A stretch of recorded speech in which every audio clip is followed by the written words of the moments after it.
আকাশবাণী আগরতলা। স্থানীয় সংবাদ পড়ছি রাহুল চন্দ্র লোধ। এখনকার বিশেষ বিশেষ খবর হল, এডিসি নির্বাচনে নিরঙ্কুশ সংখ্যাগরিষ্ঠতা অর্জন করেছে তিপ্রামথা দল। মুখ্যমন্ত্রী অধ্যাপক ডাক্তার মানিক সাহা এডিসি নির্বাচনে সাফল্যের জন্য তিপ্রামথা দলের প্রতি শুভেচ্ছা জ্ঞাপন করেছেন। এডিসি নির্বাচনে তিপ্রামথা দলের বিপুল জয়ে নির্বাচক মণ্ডলীকে অভিনন্দন জানিয়েছেন দলের প্রতিষ্ঠাতা প্রদ্যুৎ কিশোর দেববর্মা। প্রধানমন্ত্রী নরেন্দ্র মোদী আজ দেশের নারী শক্তির প্রতি গভীর শ্রদ্ধা নিবেদন করে আবারও মাতৃবন্দনা করেছেন। মার্কিন প্রেসিডেন্ট ডোনাল্ড ট্রাম্প এবং ইরানের পররাষ্ট্রমন্ত্রী আব্বাস আরাঘচি ঘোষণা করেছেন, হরমুজ প্রণালী বাণিজ্যিক জাহাজ চলাচলের জন্য সম্পূর্ণরূপে উন্মুক্ত। এবারে বিস্তারিত সংবাদ। ত্রিপুরা স্বশাসিত জেলা পরিষদ অর্থাৎ এডিসি নির্বাচনে নিরঙ্কুশ সংখ্যাগরিষ্ঠতা অর্জন করেছে তিপ্রামথা দল। মোট ২৮টি আসনের মধ্যে তিপ্রামথা দল ২৪টি আসনে জয়ী হয়েছে। ৪টি আসনে জয়ী হয়েছে বিজেপি। তিপ্রামথার জয়ী প্রার্থীরা হলেন দামছড়া জম্পুই আসনে তিপ্রামথা প্রার্থী ভবরঞ্জন রিয়াং, করমছড়া আসনে রতীশ ত্রিপুরা, মনু ছৈলেংটা হলিউড চাকমা, ডেমছড়া কচুছড়া আসনে ধীরেন্দ্র দেববর্মা, গঙ্গানগর গন্ডাছড়া আসনে খত্রজয় রিয়াং, রাইমাভিলির ধনঞ্জয় ত্রিপুরা, কোলাই চাম্পাহাউর আসনে তিপ্রামথার প্রার্থী রাজেশ্বর দেববর্মা জয়ী হয়েছেন। তাছাড়া হালাহালি আশারামবাড়ি আসনে প্রশমিত দেববর্মা, রামচন্দ্রঘাট আসনে জেমস দেববর্মা, মহারানীপুর তেলিয়ামুড়াই উৎপল দেববর্মা, শিমনাথ অমাকারী রবীন্দ্র দেববর্মা, বোজ্জংনগর ওয়াকিনগর আসনে রুনেইল দেববর্মা জয়ী হয়েছেন। জিরানিয়া আসনে এডিসির চেয়ারম্যান তিপ্রামথার প্রার্থী জগদীশ দেববর্মা পুনরায় জয়ী হয়েছেন। মান্দাইনগর পুলিনপুর আসনে জয়ী হয়েছেন তিপ্রামথা প্রার্থী জিতেন্দ্র দেববর্মা। তাছাড়া তিপ্রামথার আরও জয়ী প্রার্থীরা হলেন পেকুয়ার জোলা জন্মেজয়নগর আসনে গীতা দেববর্মা, টাকার জোলা জম্পুই জোলা আসনে সুরজ দেববর্মা, আমতলী গোলাঘাটি বুদ্ধ কুমার দেববর্মা, কিল্লা বাগমা আসনে এডিসির মুখ্য নির্বাহী সদস্য তিপ্রামথা প্রার্থী পূর্ণচন্দ্র জমাতিয়া পুনরায় জয়ী হয়েছেন। তিপ্রামথা প্রার্থীদের মধ্যে কাঁঠালিয়া মির্জা রাজাপুর আসনে ডেভিড মুরাসিং, মহারানী চেলাগাং চন্দ্রকুমার জমাতিয়া জয়ী হয়েছেন। অম্পিনগর আসনে এডিসির কার্যনির্বাহী সদস্য কমল কলই পুনরায় জয়ী হয়েছেন। নতুন বাজার মালবাসা আসনে সুজয় উঁচই, বীরচন্দ্রনগর কলসি আসনে কেনারাম রিয়াং, পূর্ব মুহুরীপুর ভুরাতুলি আসনে তিপ্রামথা প্রার্থী দেবজিৎ ত্রিপুরা জয়ী হয়েছেন। বিজেপির জয়ী প্রার্থীরা হলেন দশদা কাঞ্চনপুর আসনে শৈলেন্দ্রনাথ, মাছমারা আসনে মঞ্জুরানী সরকার, ছামুনো আসনে এসমাইল জয় ত্রিপুরা এবং শিলাছড়ি মনু বনকুল আসনে বিজেপি প্রার্থী কাউ জাউং মগ জয়ী হয়েছেন। বীরচন্দ্রনগর কলসি আসনে তিপ্রামথা প্রার্থী কেনারাম রিয়াং ১৪,৯৩৭টি ভোট পেয়ে জয়ী হয়েছেন।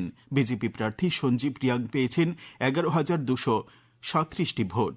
সিপিআইএম এর নরেন্দ্র রিয়াং পেয়েছেন ৩,৭০১টি ভোট। ন্যাশনাল পিপলস প্রার্থী অনন্ত রিয়াং ১৫২টি ভোট পেয়েছেন। কংগ্রেস প্রার্থী আব্রাহাম রিয়াং পেয়েছেন ৪২৭টি ভোট। আইপিএফটির জিতিরাম ত্রিপুরা পেয়েছেন ৭০৪টি ভোট। রাষ্ট্রীয় লোকদলের পূর্বজয় রিয়াং পেয়েছেন ২৮৮টি ভোট এবং নির্দল প্রার্থী প্রবীণ কুমার রিয়াং পেয়েছেন ২০১টি ভোট। পূর্ব মুহুরীপুর ভুরাতুলি আসনে চূড়ান্ত ফলাফল অনুযায়ী তিপ্রামথা দলের দেবজিৎ ত্রিপুরা ১৬,৭৮১টি ভোট পেয়ে জয়ী হয়েছেন। বিজেপি প্রার্থী অভিজিৎ ত্রিপুরা পেয়েছেন ৯,৯৯০টি ভোট। সিপিআইএম এর প্রার্থী বারজুং কুমার ত্রিপুরা পেয়েছেন ৬,১৬০টি ভোট। কংগ্রেসের বিহান ত্রিপুরা পেয়েছেন ৬২৮টি ভোট। আইপিএফটির প্রার্থী সচিমোহন ত্রিপুরা পেয়েছেন ৪৫৯টি ভোট। মাছমারা আসনে বিজেপি প্রার্থী মঞ্জুরানী সরকার ১৩,৭০০ ভোট পেয়ে জয়ী হয়েছেন। এই আসনে তিপ্রামথা প্রার্থী স্বপন কুমার চাকমা পেয়েছেন ৮,৯৮১টি ভোট। ফরওয়ার্ড ব্লক প্রার্থী পরেশ চন্দ্র সরকার পেয়েছেন ১,৫২২টি ভোট। কংগ্রেসের অর্জুন রায় পেয়েছেন ২,৫০৩টি ভোট। নির্দল প্রার্থী দেবেন্দ্র রিয়াং পেয়েছেন ১৬৭টি ভোট এবং নির্দল প্রার্থী সুজিত সরকার পেয়েছেন ১,১৩৭টি ভোট। করমছড়া আসনে তিপ্রামথা প্রার্থী রতীশ ত্রিপুরা ১৪,৩৪৮টি ভোট পেয়ে জয়ী হয়েছেন। বিজেপি প্রার্থী বিমল কান্তি চাকমা পেয়েছেন ১২,৫৪৩টি ভোট। সিপিআইএম এর সাধন কুমার চাকমা পেয়েছেন ৫,৬৩৬টি ভোট। কংগ্রেসের ধীরেন্দ্র দেববর্মা পেয়েছেন ১,৯৫৭টি ভোট। রাইমাভিলি আসনে তিপ্রামথা প্রার্থী ধনঞ্জয় ত্রিপুরা 11,065 ভোট পেয়ে জয়ী হয়েছেন। বিজেপি প্রার্থী সমীর রঞ্জন ত্রিপুরা পেয়েছেন 9,654টি ভোট। সিপিআইএম এর সোমতি রঞ্জন চাকমা পেয়েছেন 4,788টি ভোট। আইপিএফটির চরণবাসী ত্রিপুরা পেয়েছেন 2,070 ভোট। কংগ্রেসের সুরেশ ত্রিপুরা পেয়েছেন 373টি ভোট। এডিসি নির্বাচনে সিপাহীজলা জেলার 3টি আসনে জয়ী হয়েছে তিপ্রামথা দলের প্রার্থীরা। পেকুয়ারজলা জন্মেজয়নগর আসনে জয়ী হয়েছেন মথার প্রার্থী গীতা দেববর্মা। তার প্রাপ্ত ভোট 22,707। তার নিকটতম প্রতিদ্বন্দ্বী প্রার্থী বিজেপির মাজি দেববর্মা পেয়েছেন 1,864 ভোট। টাকারজলা জম্পুইজলা আসনে তিপ্রামথা দলের প্রার্থী সুরজ দেববর্মার প্রাপ্ত ভোট 16,055। তার নিকটতম প্রতিদ্বন্দ্বী বিজেপির নির্মল দেববর্মার প্রাপ্ত ভোট 1,210। আমতলী গোলাঘাটি কেন্দ্রের তিপ্রামথা প্রার্থী বুদ্ধ কুমার দেববর্মা জয়ী হয়েছেন। তার প্রাপ্ত ভোট 29,794। তার নিকটতম প্রতিদ্বন্দ্বী বিজেপির কানুরাজ দেববর্মা 2,828টি ভোট পেয়েছেন। এডিসির ডেমছড়া কচুছড়া আসনে তিপ্রামথার প্রার্থী ধীরেন্দ্র দেববর্মা পেয়েছেন 17,726 ভোট। তার নিকটতম প্রতিদ্বন্দ্বী বিজেপির বিপিন দেববর্মা পেয়েছেন 8,824 ভোট। সিপিআইএম প্রার্থী বদর বম হালাম পেয়েছেন 2,018 ভোট। বোধজংনগর ওয়াকিনগর আসনে তিপ্রামথা প্রার্থী রুনিয়েল দেববর্মা 20,055 ভোট পেয়েছেন। তার নিকটতম প্রতিদ্বন্দ্বী বিজেপির রণবীর দেববর্মা পেয়েছেন 3,985 ভোট। সিমনা তমাকারি আসনে বিজয়ী প্রার্থী তিপ্রামথার রবীন্দ্র দেববর্মা 17,862 ভোট পেয়েছেন। তার নিকটতম প্রতিদ্বন্দ্বী বিজেপি প্রার্থী ইন্দ্রজিৎ দেববর্মা পেয়েছেন 2,314 ভোট। সিপিআইএম প্রার্থী অমূল্য দেববর্মা পেয়েছেন 1,045 ভোট।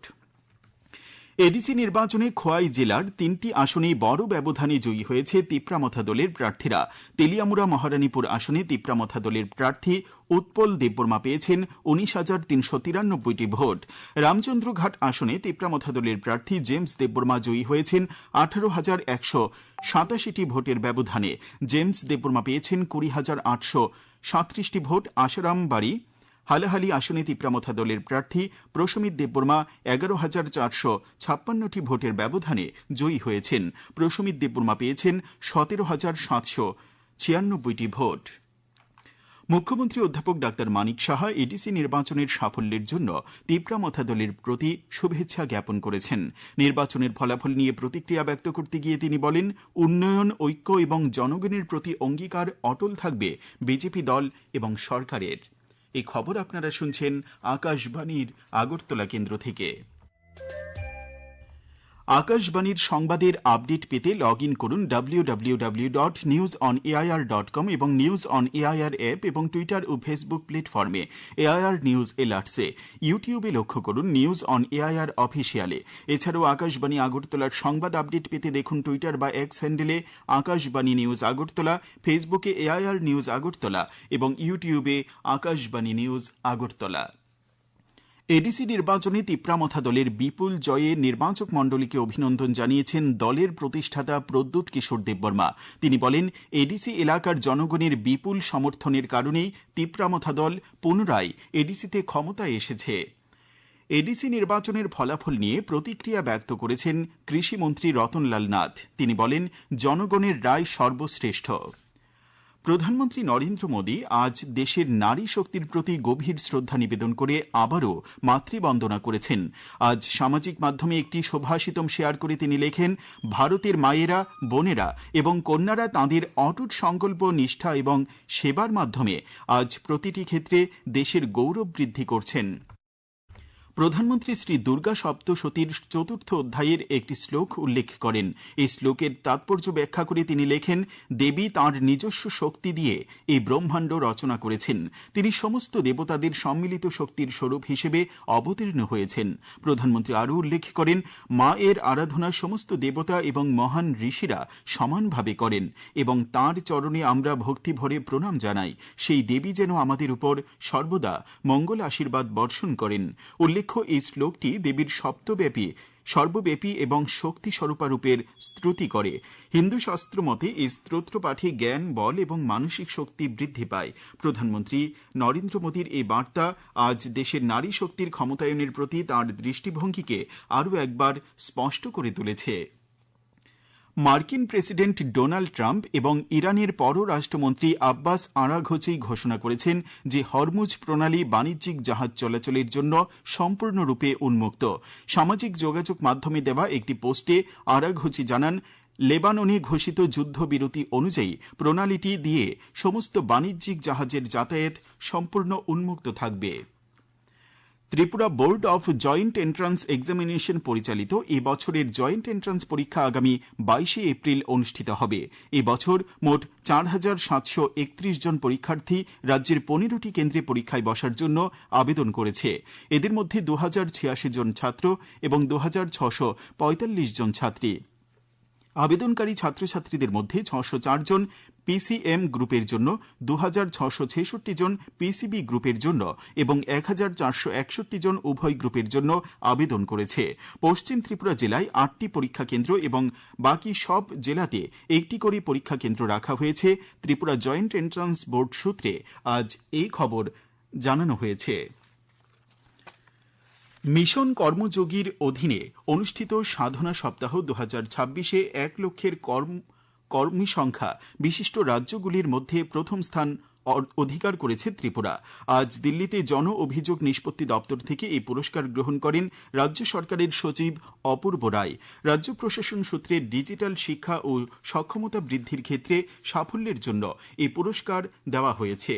হরিবংশ নারায়ণ সিংহ টানা 3 বার রাজ্যসভার ডেপুটি চেয়ারম্যান হিসেবে নির্বাচিত হলেন। বিরোধী দলগুলো কোনো প্রার্থী না দেওয়ায় তিনি বিনা প্রতিদ্বন্দ্বিতায় নির্বাচিত হন। প্রধানমন্ত্রী নরেন্দ্র মোদী রাজ্যসভার ডেপুটি চেয়ারম্যানকে অভিনন্দন জানিয়েছেন। কেন্দ্রীয় স্বরাষ্ট্রমন্ত্রী অমিত শাহ বলেছেন যে সংবিধানে আসন পুনর্নির্ধারণের বিধান রাখা হয়েছে এবং এর ফলে প্রতিটি নির্বাচনী এলাকায় ভোটারদের যৌক্তিকীকরণ হবে। তিনি বলেন, আসন পুনর্নির্ধারণ প্রক্রিয়ার ফলে তপশিলি জাতি এবং তপশিলি উপজাতিদের জন্য আসনের সংখ্যা বাড়ে এবং যারা এই পুনর্নির্ধারণ প্রক্রিয়ার বিরোধিতা করছেন তারা আসলে তপশিলি জাতি এবং তপশিলি উপজাতিদের জন্য আসন সংখ্যা বৃদ্ধিরই বিরোধিতা করছেন। লোকসভায় 131তম সংশোধনী বিল 2026, সীমানা নির্ধারণ বিল 2026 এবং কেন্দ্রশাসিত অঞ্চল আইন সংশোধনী বিল 2026-এর উপর আলোচনার জবাবে শ্রী শাহ এই কথা বলেন। তিনি বলেন, এই বিলগুলোর উদ্দেশ্য হল 2029 সালের লোকসভা নির্বাচনে মহিলাদের জন্য আসন সংরক্ষণ নিশ্চিত করা। ত্রিপুরা ক্রিকেট অ্যাসোসিয়েশন পরিচালিত সমীরণ চক্রবর্তী স্মৃতি ঘরোয়া টি20 ক্রিকেট প্রতিযোগিতার আজ 4টি খেলা হয়। এমবিবি স্টেডিয়ামে 2টি খেলায় মৌচা ক্লাব 67 রানে ইউনাইটেড বিএসটিকে এবং কসমোপলিটন ক্লাব 21 রানে চলমান সংঘকে পরাজিত করে। এছাড়া নরসিংগড়ের পিটিএ মাঠে 2টি খেলায় সংহতি ক্লাব 4 উইকেটে ইউনাইটেড ফ্রেন্ডসকে এবং ব্লাডমাউথ ক্লাব 85 রানে বনমালীপুর ক্রিকেট ক্লাবকে হারিয়ে দেয়। আগামী 24 ঘণ্টায় রাজ্যের সবকটি জেলায় বজ্রবিদ্যুৎ সহ বৃষ্টিপাতের সম্ভাবনা রয়েছে বলে জানিয়েছে আবহাওয়া দপ্তর। আগামীকাল দিনের সর্বোচ্চ তাপমাত্রা 35 ডিগ্রি সেলসিয়াস এবং সর্বনিম্ন 25 ডিগ্রি সেলসিয়াসের কাছাকাছি থাকতে পারে। আজ দিনের সর্বোচ্চ তাপমাত্রা ছিল 34.8 ডিগ্রি সেলসিয়াস এবং সর্বনিম্ন 25 ডিগ্রি সেলসিয়াস। শেষ করার আগে খবরের বিশেষ অংশগুলি আরেকবার পড়ছি। এডিসি নির্বাচনে নিরঙ্কুশ সংখ্যাগরিষ্ঠতা অর্জন করেছে তিপ্রামথা দল। মুখ্যমন্ত্রী অধ্যাপক ডাক্তার মানিক সাহা এডিসি নির্বাচনে সাফল্যের জন্য তিপ্রামথা দলের প্রতি শুভেচ্ছা জ্ঞাপন করেছেন। এডিসি নির্বাচনে তিপ্রামথা দলের বিপুল জয়ে নির্বাচক মণ্ডলীকে অভিনন্দন জানিয়েছেন দলের প্রতিষ্ঠাতা প্রদ্যুৎ কিশোর দেববর্মা। প্রধানমন্ত্রী নরেন্দ্র মোদী আজ দেশের নারী শক্তির প্রতি গভীর শ্রদ্ধা নিবেদন করে আবারও মাতৃবন্দনা করেছেন। মার্কিন প্রেসিডেন্ট ডোনাল্ড ট্রাম্প এবং ইরানের পররাষ্ট্রমন্ত্রী আব্বাস আরাঘচি ঘোষণা করেছেন হরমুজ প্রণালী বাণিজ্যিক জাহাজ চলাচলের জন্য সম্পূর্ণরূপে উন্মুক্ত। স্থানীয় সংবাদ আজকের মতো এখানেই শেষ হলো।